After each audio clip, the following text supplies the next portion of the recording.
"Oh, my lord, please forgive me. I did it for my Chady. From you we come, and to you we return," Mary exclaimed, wiping her tears. She was sitting on the floor weeping while beside him lay a cold body. So how did everything end up like this? Let's go to the very beginning. It all started in a faraway place in northern England. It was a small, beautiful village with a small church.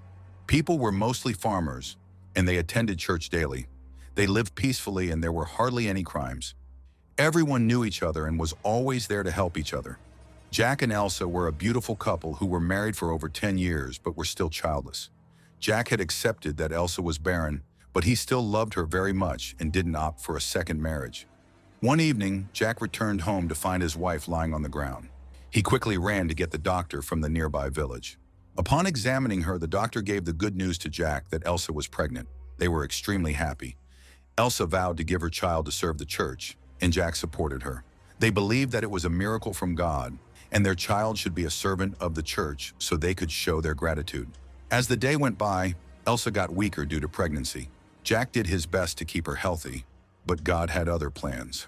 Upon exiting Elsa's room, the doula informed Jack of two things.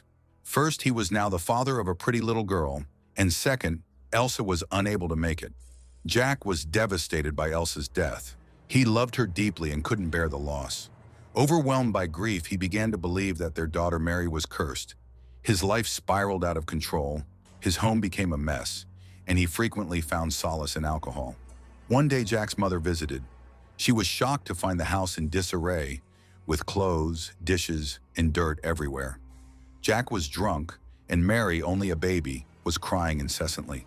Jack's mother was furious but knew she needed to act. She waited for Jack to sober up while she took care of Mary, feeding her milk and cleaning the house as best she could. When Jack finally sobered up, he broke down, weeping inconsolably, confessing to his mother that he couldn't imagine life without Elsa. Seeing her son's condition, she agreed to take care of Mary until he could recover. Jack instructed her that when Mary grew up, she should be admitted to the church to serve the Lord, as was Elsa's wish. His mother agreed and took Mary home. 2 days later, Jack ended his life by hanging, leaving a note stating that he was going to meet Elsa. Suddenly, Mary was truly alone, with nowhere to go. Her grandmother, now her guardian, took her in. She was a strict and conservative woman, instructing young Mary to stay away from boys and scolding her if she even played with local children. Mary's life at her grandmother's was confined mostly to helping with household chores. When Mary turned 6, her grandmother sent her to the church school to become a nun, fulfilling her parents' wishes. However, Mary's life at the school took a difficult turn. Her beauty made the other students, who were older, jealous. The abbess of the school favored Mary because she was a sharp learner, granting her extra favors like personal study sessions and responsibilities during Mass that were usually reserved for older students. This special treatment only fueled the other students' resentment. They bullied her, took her belongings, and never missed an opportunity to make her life miserable. As Mary turned 12, the kind abbess who had protected her passed away. The new abbess, who took her place, harbored a grudge against Mary. She had once been reprimanded by the previous abbess for treating Mary harshly and took her resentment out on the young girl. The new abbess was strict and cruel, often withholding food until Mary begged for it and punishing her severely for the smallest mistakes. One day during congregational singing, a peer saw Mary exchanging glances with a boy who was looking at her from the congregation. The jealous student reported this to the abbess, and that day Mary was beaten so severely she could hardly move. When Mary woke up, she was bruised but knew she had to keep going. Even though people at the abbey had been very unkind, making her life hard, Mary kept a strong heart. She spent her days getting beaten and bullied, with occasional visits from her grandmother. The abbess even circumcised her so she didn't get any pleasure. At the age of 15, the abbeys threw her out, saying she wasn't fit to be a nun. She came to her grandma crying. All she needed was a hug, but her grandmother scolded her bitterly. Heartbroken, Mary went to live with her grandmother. Although her grandmother was quite strict and often scolded her, Mary found some safety and peace at her home, away from the harshness of the abbey. She felt better doing her daily chores and saying her prayers, happy that no one was hurting her anymore.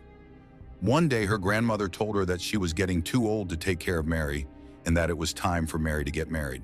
Mary was shocked. She had never thought about marriage. Her grandmother said a farmer from a nearby village wanted to marry her. Mary was scared when she first met James, the farmer. He was older and looked serious. At her wedding, grandmother gave her a gold bracelet, saying that it was a generational gift. She also told her to listen to her husband and do whatever he wanted. However, she had no idea what grandmother meant. James fell in love with her at first sight, and Mary also accepted her fate, thinking that things might get better. The wedding happened quietly, and on her wedding night, James gifted her a ring. When he touched her hand to put the ring on her finger, she pushed it away and gathered herself, breathing heavily. James thought she was just shy. James tried to be kind. He showed her around the farm, took her to church, and even gave her flowers. Mary appreciated these kinds of things but was still very cautious. She prayed that James would understand that this was all wrong. She was engraved with the idea that men could become demons.